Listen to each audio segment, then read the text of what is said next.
Hello అండి, sweet కార్న్తో చాలా ఈజీగా ఈవినింగ్ టైంలోకి స్నాక్స్ ఎలా చేసుకోవచ్చో ఈ వీడియోలో చూద్దాము. ఇక్కడ నేను ఒక స్వీట్ కార్న్ తీసుకొని ఇలా కట్ చేసుకుంటున్నాను. లేదు అంటే గింజలు వలిచి అవి బరకగా మిక్సీ అయినా పట్టుకోవచ్చు. అందులోనే సన్నగా తరిగిన ఉల్లిపాయ ముక్కలు, కొద్దిగా అల్లం వెల్లుల్లి పేస్ట్ అప్పుడే దంచింది, నేను ఉప్పు, కారం, పసుపు, జీలకర్ర పౌడర్, కొద్దిగా శనగపిండి, బియ్యపిండి, కొత్తిమీర వేసుకొని మొత్తం కూడా ఇలా ప్రెస్ చేస్తూ కలుపుకోవాలి. ఇందులో వాటర్ వేయాల్సిన అవసరం లేదు, ఆ స్వీట్ కార్న్లో ఉండే తడే సరిపోతుంది. చివరిగా ఇందులో ఒక స్పూన్ ఆయిల్ వేసుకొని మొత్తం ఒకసారి కలుపుకొని ఒక 10 నిమిషాల పాటు ఫ్రిడ్జ్లో పెట్టుకున్నారంటే వేయించేటప్పుడు ఆయిల్ ఎక్కువగా పీల్చదు. ఇందులో నేను కారం మాత్రమే వేసాను, కావాల్సిన వాళ్ళు 2-3 పచ్చిమిరపకాయలు కూడా యాడ్ చేసుకోవచ్చు. ఈవినింగ్ టైంలో క్విక్గా చేసుకోవాలనుకునే వాళ్ళకి ఇది చాలా సింపుల్ స్నాక్ రెసిపీ అని చెప్పొచ్చు. ఈ రెసిపీ నచ్చిందా? మీరు కూడా ఒకసారి ట్రై చేయండి. ఎలా వచ్చిందో నాతో కామెంట్ సెక్షన్లో కామెంట్ చేయండి.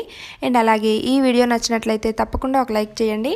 మరిన్ని మంచి వీడియోస్ కోసం ఛానల్ సబ్స్క్రైబ్ చేసుకోండి. Thank you so much.